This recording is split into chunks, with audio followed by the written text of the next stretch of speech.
is for community.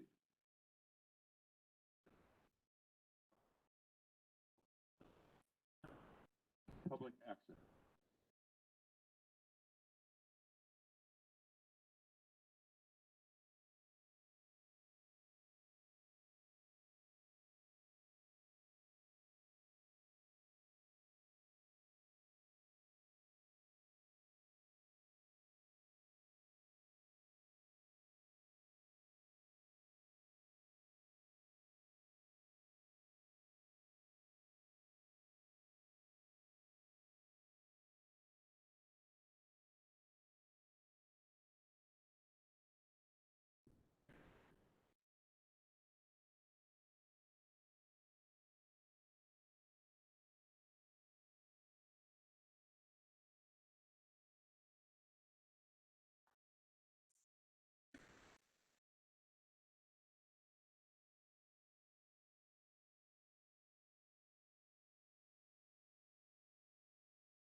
Test, test, 1, 2, 3.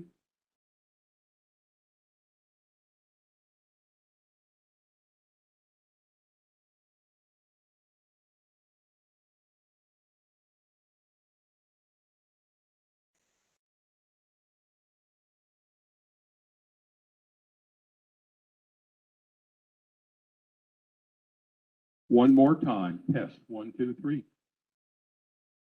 They say we can go. Thank you again for your patience. We are ready to start again, please. What you have to say is very important to all of us. We ask that state elected officials to provide their comments at a later time so we can focus on what the public has to say. We are looking forward to becoming more familiar with your communities and hearing what you have to say on things to consider as we drawing lines, boundaries of these different districts to improve the process for the benefit of all. There is an online sign-up sheet. We had a sign-up sheet here at the entrance for those wishing to speak to the committees. If the speaker is more comfortable speaking in another language and it would ensure the speaker's thoughts are more accurately portrayed, we encourage the speaker to use that language. We will have comments transcribed and translated following today's meeting and provided to the committee members at large, the legislative body, and the public. We are also using closed caption here in the room and online. This time around, redistricting is a little more challenging with the delay in the U.S. Census data. By conducting these listening tours now, it provides us an opportunity to listen to you, the public, about your communities. What are the unique aspects? How they have changed over the last 10 years?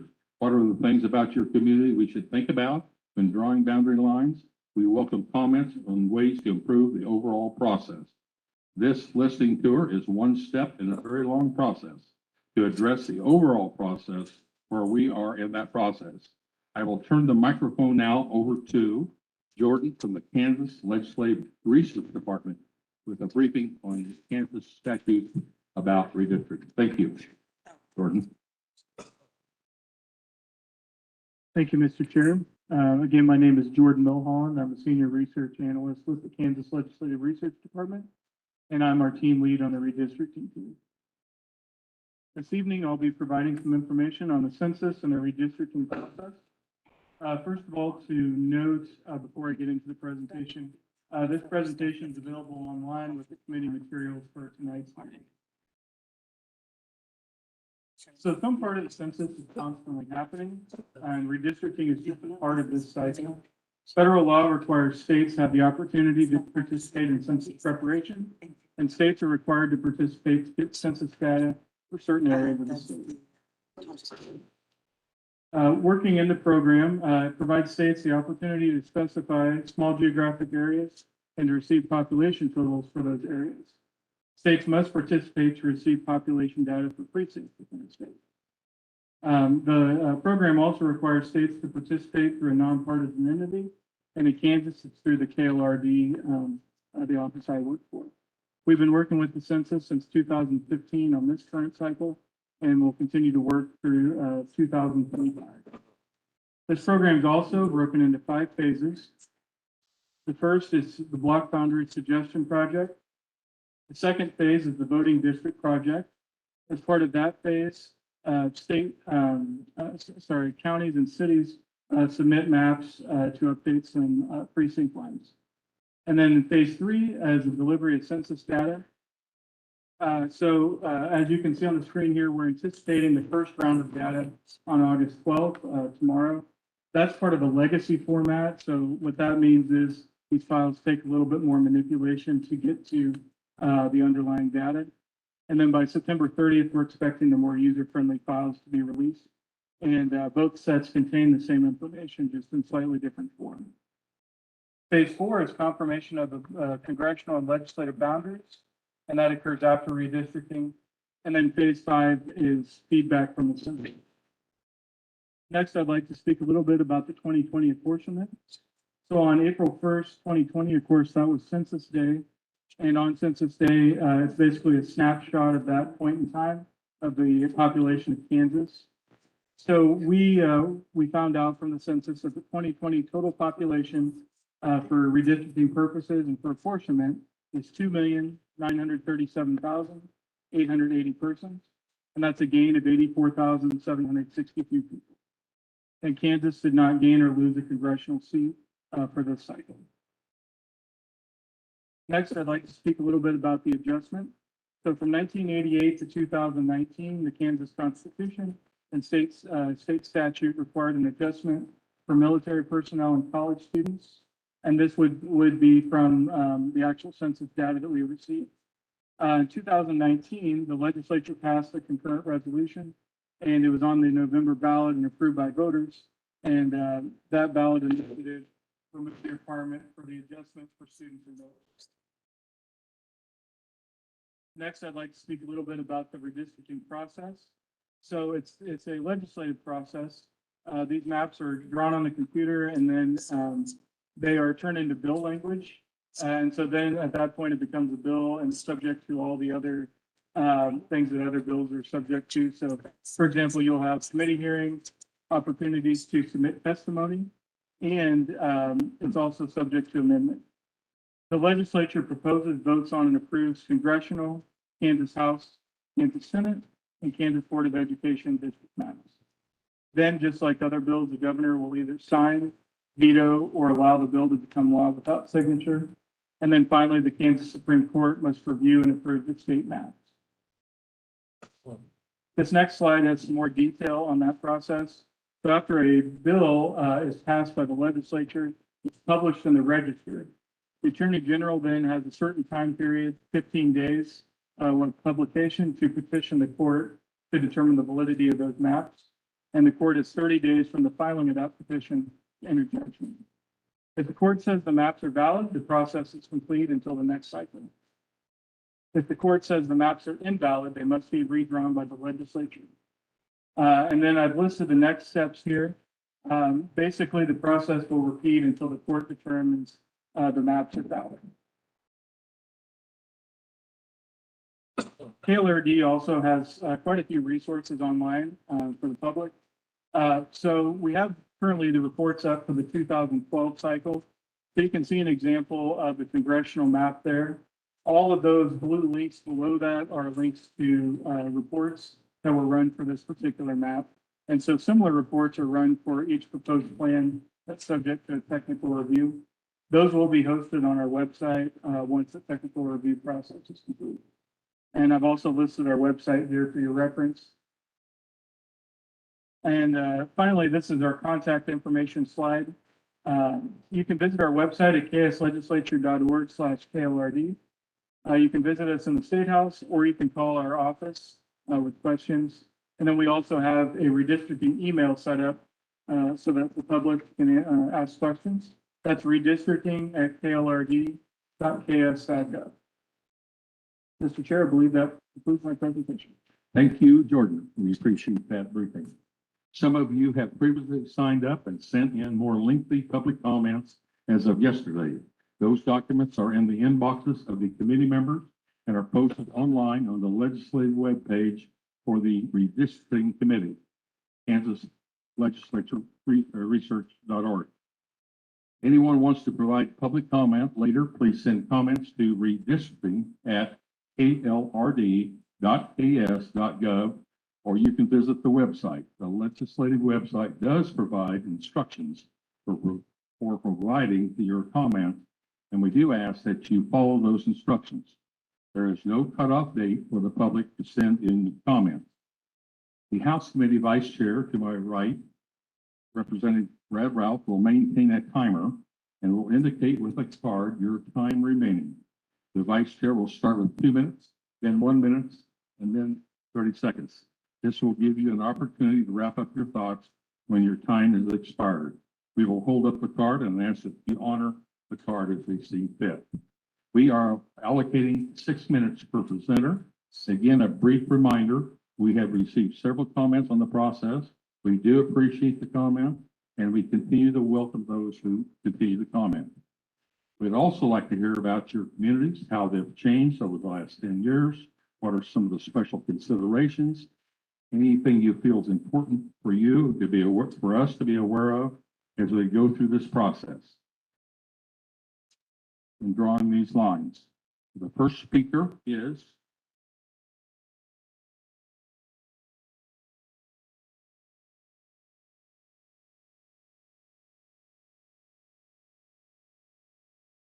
Matthew Inman, a private citizen. Matthew, please come forward and give us your name, please.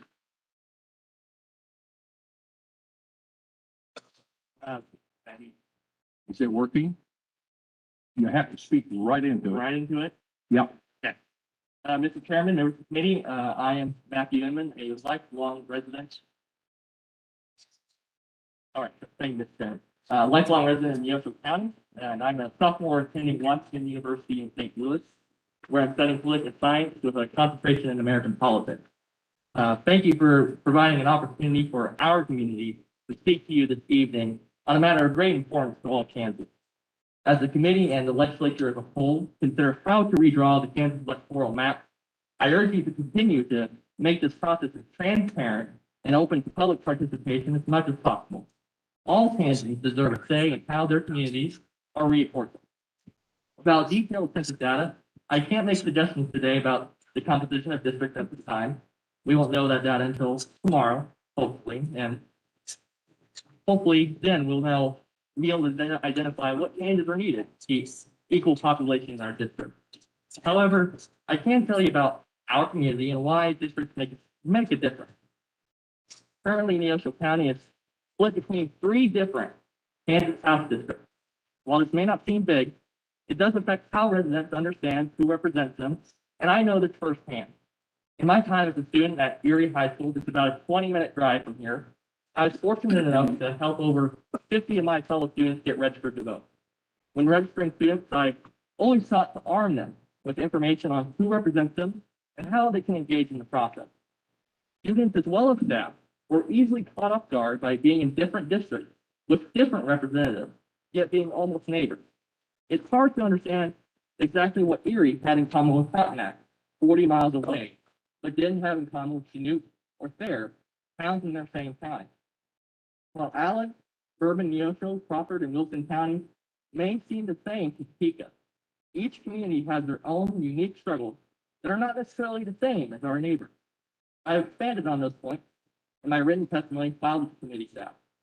I asked the committee to not needlessly split counties between several districts, encourage representation of rural counties, and creates confusion among everyday people on who represents them. In closing, I ask that you follow up this listening forum with additional, well-publicized and widely accessible opportunity for all candidates to participate in this process after the census data is available and prior to the start of the 2022 session. That will enable you and all of us to learn what everyday Kansans identify as their communities of interest and fair representative districts. Thank you for your time and your attention this evening, Mr. Chairman. Thank you very much, Matthew. We appreciate those comments. I next turn to Kate Schroeder. Welcome to the committee, Kate. Hey, thank you all for coming. Thankfully, I'm a little bit shorter than our last speaker, so this is a little easier for me. Yeah, thank you all for being here. My name is Kate Schrader. I'm from Iola. Redistricting is not the sort of topic that I normally get very interested in. I kind of think of it as being more in the wheelhouse of, the sort of data policy nerds, that are very, up to date on the latest census data. But the reason that this did come to my attention is some very concerning comments that I have seen floating around the sort of Kansas political sphere lately. The thing that really comes to mind to me is some comments that I saw about in the news this last fall when then Senate President Susan Wagle made some comments about hoping that the redistricting process would be able to give additional neighborhoods to certain representatives that are more in line with the sorts of policies that she was hoping to see. I understand that Senator Wagle has since retired, but I just want to voice my opposition to that sort of thinking in this process. I just want to be here as a representative for the many Kansans who believe that the redistricting process should be based on, population, data, and facts rather than what might be beneficial for one party or another. So I just encourage you all to keep that in mind through this process and make sure that we arrive at a conclusion that is fair and representative for all Kansans. So thank you all for being here and giving me the chance to speak on that. Thank you, Kate, for your presentation. It appears that we have ample time. Are there any other companies in the crowd that would like to say a few words? Seeing none, I want to highlight the fact that Atlantic Coulter, a private citizen, and Kathy Buchanan have both submitted written testimony from your community. We want to thank all of you for your input today and the specifics provided. These are really good things that we can help work towards our goal to achieve the transparency and the public access. This was the, I think, 9th stop in a 14-stop listening tour. We will, we have a few more down the list. We've got Pittsburgh, Overland Park, Kansas City, Kansas, Leavenworth, and Lawrence to go. This tour is not the only time for input. We are working through what we will do officially after this tour and before the session begins in January of 2022. When we return to session, there will be hearings and more opportunities to provide testimony. We want to get out now and hear about your communities, how they've changed and what they are special considerations that you think are important. If you think something that was not addressed, we ask that you, as a minimum, provide comments by email to redistricting@klrd.ks.gov or through the website at kansaslegislativeresearch.org. Thank you again, Neosho County Community College. Thank you, the greater Chanute community, for being here, and we are adjourned. Thank you.